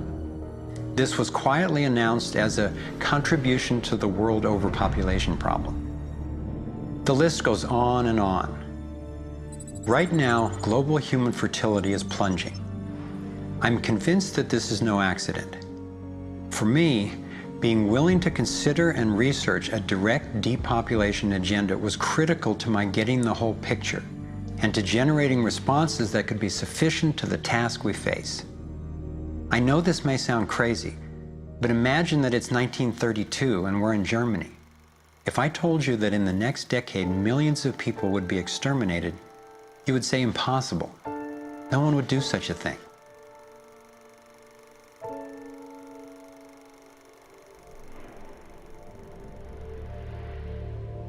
This is what depopulation looks like today. I'm convinced that I'm not overstating the case. Could I be wrong? Perhaps. But what if I'm not? We are at a critical fork in the road in human evolution. One road is leading toward tyranny and possible self-destruction. The other would lead us to a peaceful, healthy civilization based on honoring the rights and freedom of every single person on the planet.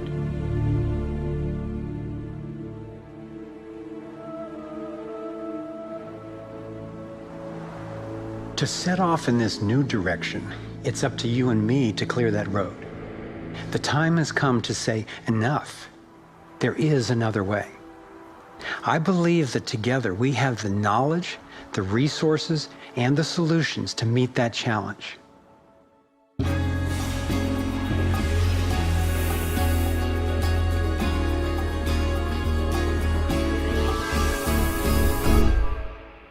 I see this process as nothing less than a struggle for the soul of humanity. It begins with a shift in worldview, answering the question, who are we really? What is human nature? Are we humans what the elite would have us believe? Stupid, greedy creatures who, if left to our own devices, would devolve into violence and chaos, and so for our own good must be ruled over by a self-appointed elite? Or are we naturally caring and creative?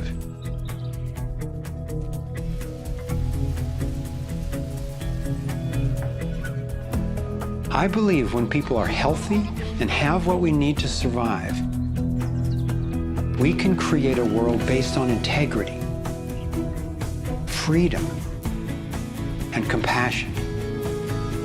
A world where everyone can thrive. Which of these two views will shape our future? That's our choice now. The agenda of the ruling elite is the product of a destructive worldview, based on their beliefs that there's not enough to go around, that some people are more deserving than others, and that their own safety depends on maintaining absolute control over the rest of us. In short, their worldview is based on scarcity and fear. But as powerful as they are, the architects of the New World Order cannot create their dreadful vision without our collusion. To stop them, to render their agenda obsolete, we have to wake up. We have to take action. This is like the last effort of a particular phase of civilization. It's its last gasp, really, and I often use the metaphor of the caterpillar becoming the butterfly. Because the caterpillar crunches its way through the ecosystem, it's very destructive, it eats 300 times its weight in a day until it's so bloated that it hangs itself up and goes to sleep. And its skin turns into a hardened chrysalis. And then in its body you get these imaginal cells, biologists actually call them that, forming within the caterpillar's body. The caterpillar's body then actually becomes a nutritive soup for those cells. But what's important about that metaphor is that the old and the new coexist for a while. And it's the job of the caterpillar to preserve its life. It's a desperate government that we have now trying to control oil in the Middle East and wanting now to promote nuclear energy and all these things that they know better, but they have to play out the role of protecting themselves. It's their job. And if you love butterflies, you don't go around stepping on caterpillars. So we can't hate them, it doesn't do any good.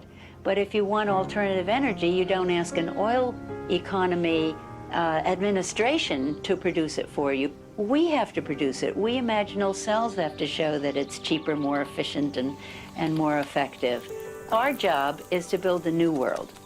If we had the vision and a worldview that says our crisis is a birth and everybody's needed and everybody will have more of what they truly want, you could turn this desperate world into a renaissance of human creativity and love.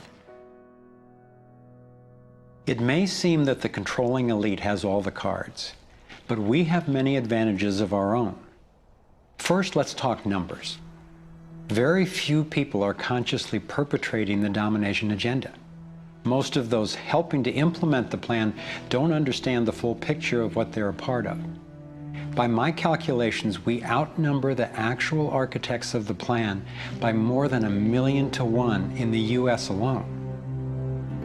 Entrepreneur and environmentalist Paul Hawken estimates that there are now well over 1 million organizations in the world that work towards social and environmental justice, comprising the largest social movement in the history of humankind.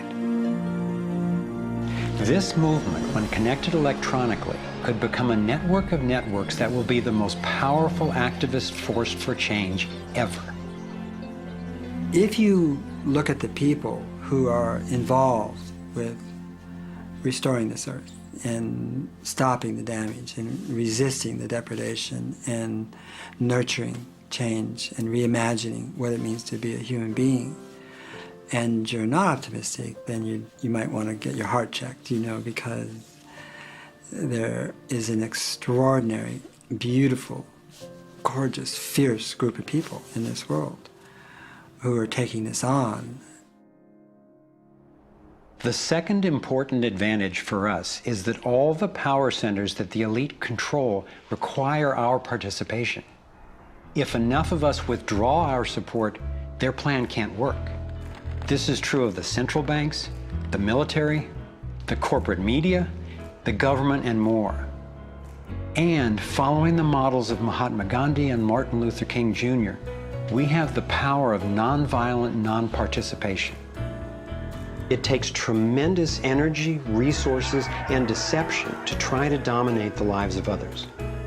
In moving toward freedom, on the other hand, we have on our side the evolutionary life force and what Gandhi called satyagraha, the simple power of truth. In India, we have thousands of villages which are now freedom zones. So we will not accept patenting. We will not cooperate with it, just like Gandhi did not cooperate with soil laws. We will not allow chemicals and genetically engineered crops to enter our ecosystems because they threaten this biodiversity. And this freedom movement, which is a freedom movement for all species, not just for individual humans, is something that's growing so fast and is reflected in the movement for GMO-free zones in Europe. I turn my back, and there's another 1,000 GMO-free zones. 90% of Italy, 90% of Austria. The freedom zones around the seed, around food, are creating massive shifts. In Bolivia, a grassroots movement took to the streets, relentlessly banging pots and pans, and eventually stopped the foreign corporate takeover of their water resources. Though very little is shown by the corporate media, there are countless success stories going on every day all over the world.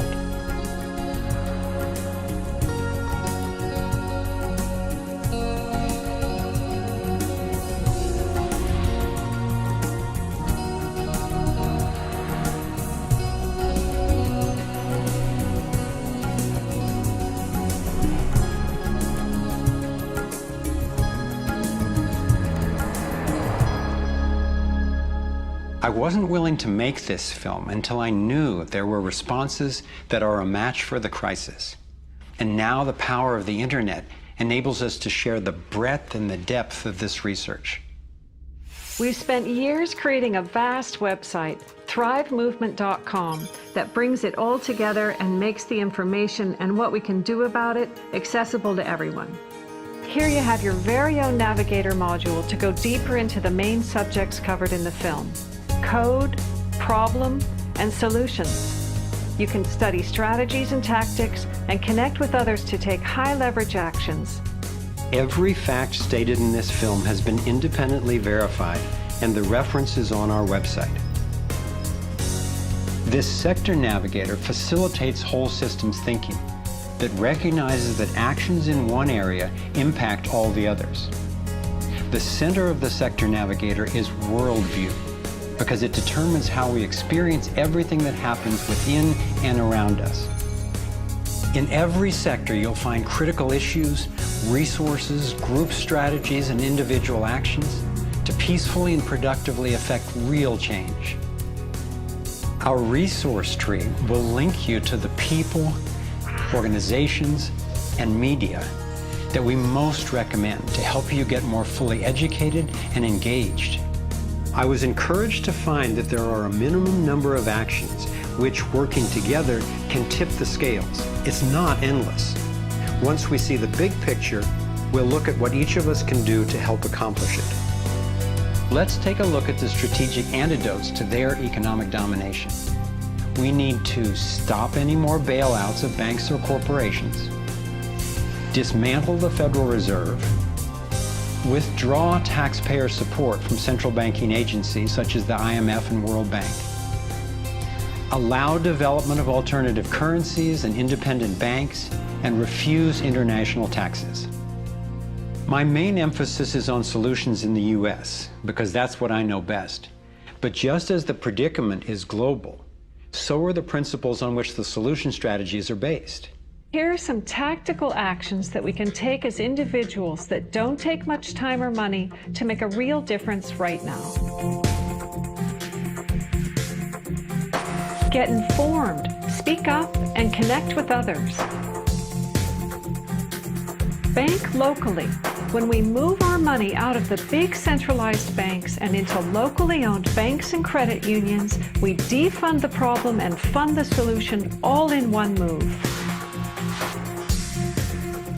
Buy and invest responsibly. Every dollar you spend sends a message. Join the movement to audit and end the Federal Reserve. It's robbing us. Join a coalition to keep the internet fair and open. Don't let anybody take control over it. Support independent media. Get your information from diverse sources and think about who's funding the news you get. Support organic, non-GMO farming. Join movements to bring about honest elections, including traceable paper ballots and campaign finance reform. Congress can only be accountable to us when corporations stop funding them. Advocate for renewable and new energy technology. Bring the conversation about free energy out into the open. It will transform the power dynamic on this planet faster than anything in recorded history. Sign up for critical mass actions. It's a strategy to leverage our power by waiting until a huge number of us agree to participate before taking an action. Imagine 1 million of us acting in unison. Then again, imagine even more.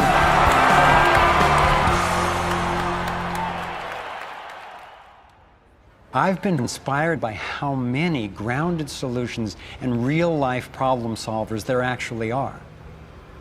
Aquila Sherrills is one person whose work especially touched me. He helped broker a gang truce between the Crips and Bloods. One of the things that we discovered in the process of waging peace in the neighborhood was that conflict is healthy. You know, it's unresolved conflict that actually leads to violence. When we first launched the peace treaty, we had a lot of success in our first year. Gang homicides dropped 44% in the neighborhood based upon our actions. Aquila describes what happened when two rival gang leaders finally met after the truce. The brother came up to him and told him, man, look, I know you got some hard feelings for me. You know, maybe I got some hard feelings for you. He said, but because of this truce, man, he said, I'm willing to put all of that to the side. And he stuck out his hand. He hugged him and he said he closed his eyes because he was preparing for a sharp, a knife to enter his back. He was waiting for for a bullet, to be shot into his stomach. But he said after a few moments, he held that embrace. He realized that, that it was genuine. I believe that having a clear picture of our potential is as important as uncovering what stands in its way. So I want to take you to a possible world of the future. It's a world the elite would have you believe is an impossible pipe dream, but I'm convinced it's a world that is utterly within our grasp.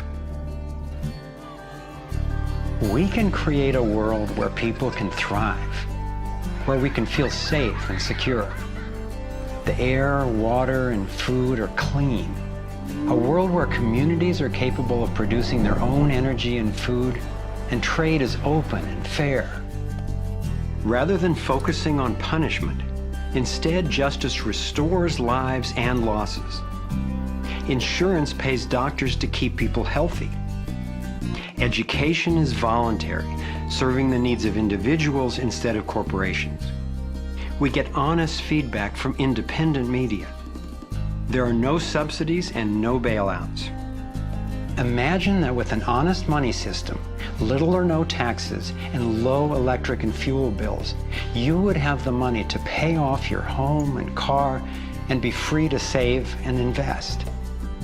You would enjoy more wealth, freedom, and security, all while working the same or probably less. Let's say I started a mutual fund for my neighborhood, and all the neighbors had stock, okay? And so they healed the environment and their stock went up in value. So instead of getting drained financially, they're making money. They're making money from things that make their kids safer and prevent the planet from dying. So you kind of have your cake and eat it too.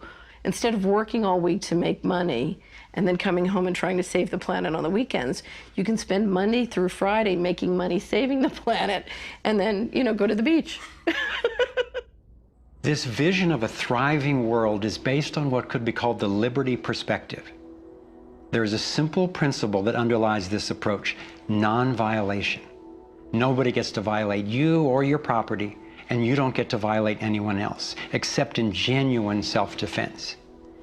This is the one rule I've found that every single person agrees with, at least for themselves. I believe that non-violation is the true north of humanity's moral compass and our core navigating insight. This insight can guide us and protect each and every individual as we set up voluntary, self-sustaining systems.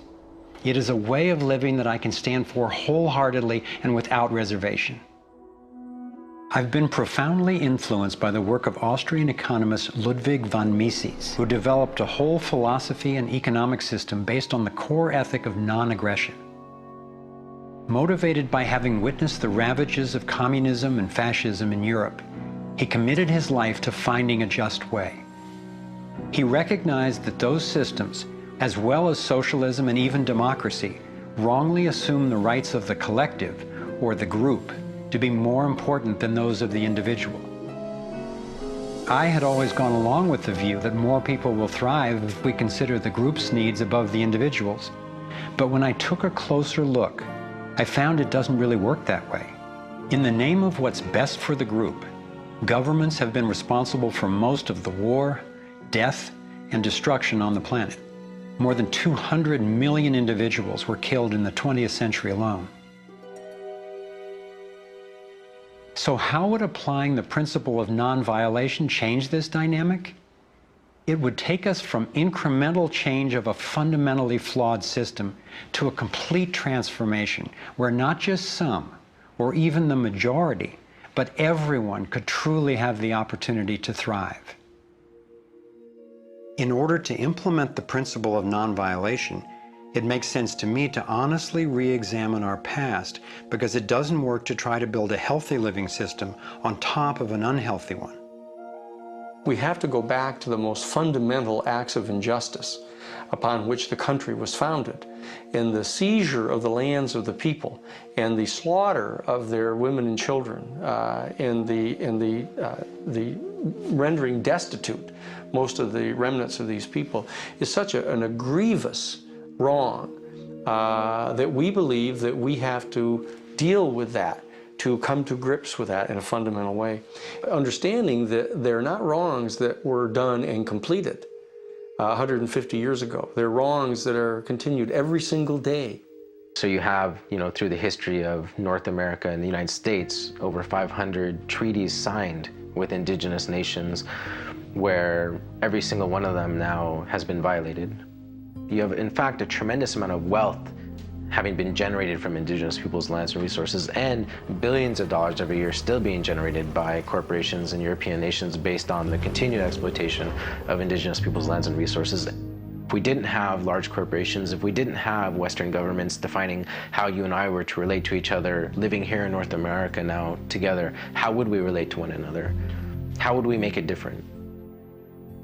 It's going to take time and courageous effort to shift the consciousness and accomplish the tasks that will move us toward the world I'm talking about. And yet I know of no greater gift that we could give to future generations. We can't do everything at once. I envision 3 overlapping stages of the solutions process. In stage 1, we bring as much integrity as possible to our current systems. If we cut the US military budget in half, it would still roughly equal the defense spending of the entire rest of the world. Between that and getting rid of the Federal Reserve, over $1 trillion a year would be freed, enough to feed everyone on our planet, deal with social issues, and heal our environment. Many people believe that widespread starvation and poverty are inevitable, but compared to war, eliminating poverty and restoring the environment are cheap. According to Lester Brown's Earth Policy Institute, it would take under $200 billion a year to restore the Earth's environment and meet global social goals. But this stage isn't the end goal of the liberty perspective.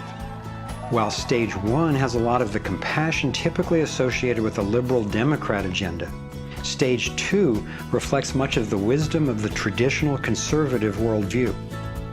In stage 2, we shrink government's role to protecting individual liberty and stewarding things we share in common, like ecosystems and the airwaves we use to communicate. As the system gains integrity and we move to sound currency, people will have enough money to have more control over everything that affects them. Stage 3 grows out of the increasing freedom that people gain in stages 1 and 2. As they have more money and more time. There is no involuntary tax and therefore no involuntary governance. There's no monopoly on force. There are rules, but no rulers. Rigorously protecting individual rights turns out to be key for honoring our interdependence. We can be distinct and unified at the same time. As utopian as this can sound at first, I've been thrilled to see how much practical thinking has been done to deal with tough issues like healthcare, crime, and education. These 3 stages validate the best of both the liberal and conservative perspectives that have divided us for so long, and then reconcile them at a new level, around non-violation, a core ethic we all share. Stage 3 honors human incentive and finally includes the rights of not just many, not just most, but everyone. The torus provides a template for a society based on integrity and wholeness. It conserves what's working. It has built-in feedback so it can self-correct and innovate to maintain balance. We can apply these and other features of the torus dynamic to our human social systems. I truly believe that aligning consciously with the fundamental life energy pattern at every level, physical, emotional, mental, interpersonal, and environmental, is ultimately the art, the science, and the celebration of love. And that's what we're here to learn. The fundamental insight of our interconnectedness changed the way I approach everything. In my own life, I found a practical expression of this philosophy in the modern, nonviolent martial art of Aikido. It offers powerful guidance on how to respond effectively and non-aggressively to the global domination agenda. Morihei Ueshiba, its founder, taught that to practice Aikido, one must mimic the movements of atoms and galaxies. Just as free energy technology blends with the toroidal pattern to access unlimited power, Aikido, the way of harmony, blends with the energy of an attacker, redirecting it to peaceful resolution.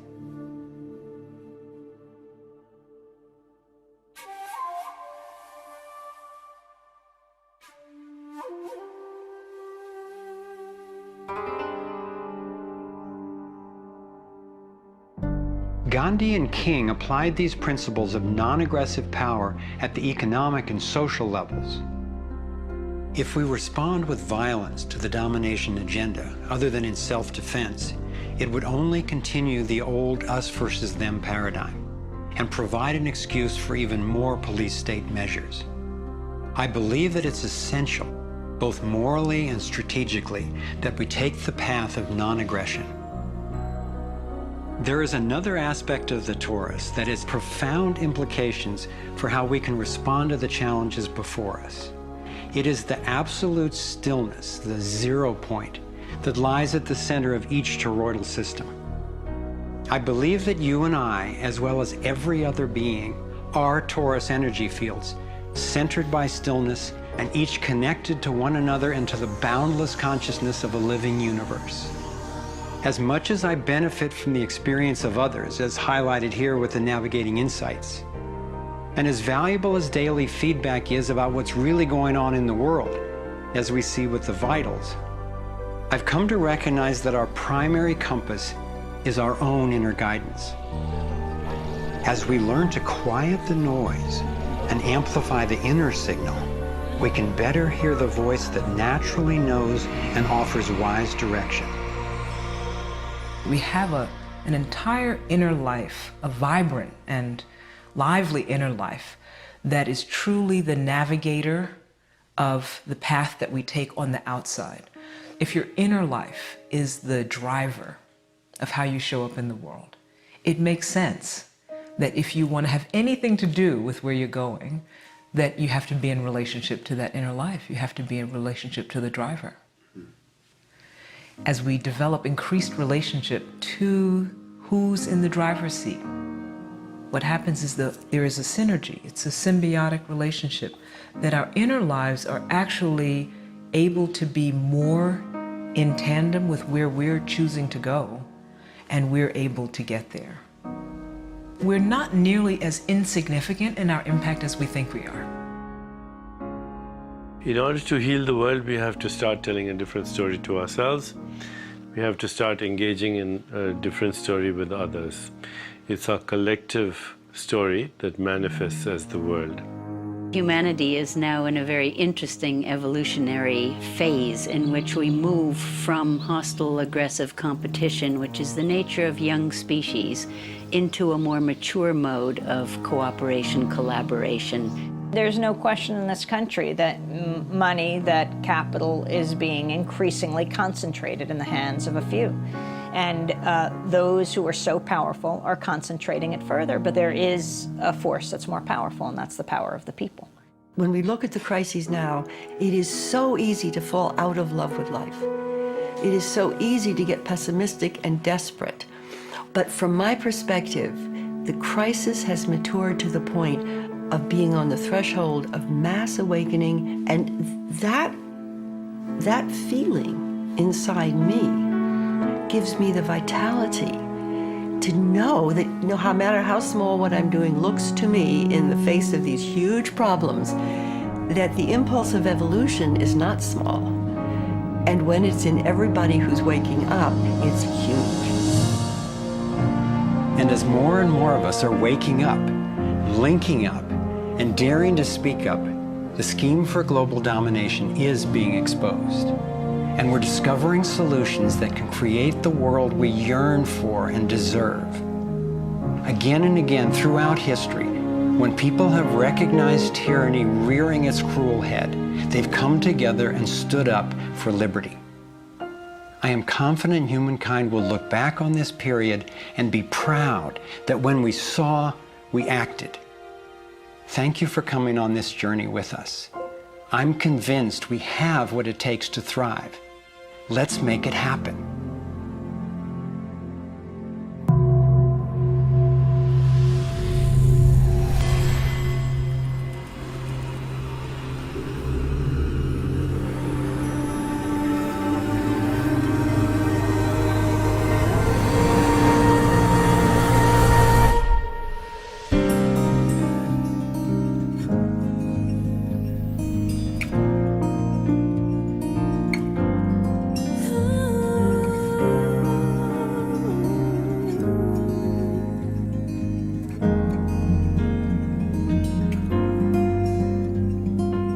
Cycles repeating, the earth is speaking, singing time has come. Wake up from this nightmare of life. So many shattered lives reaching out, crying out for freedom, crying out for love. Carried by the current, till we stand side by side on the brink of a brand new dawn. We come together while the waters rise. There's a stirring deep inside, deep inside. We come together to stand up for our lives. What on earth does it take to thrive? While we've been sleeping, our hearts were beating so much closer than we ever knew. Beneath the noise, there is an inner voice whispering, clear and true. The veils are finally lifting, our ways becoming clear. There's a dream without a limit, and a vision so strong, every person knows they belong. Come together while the waters rise. There's a stirring deep inside, deep inside. We come together to stand up for our lives. What on earth does it take to thrive? Come together while the waters rise.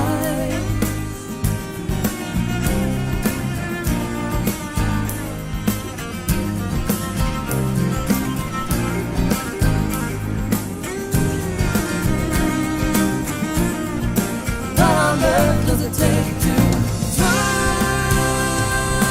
out in the open? Thrive healing what's broken. Every heart, every life, living our place in it now.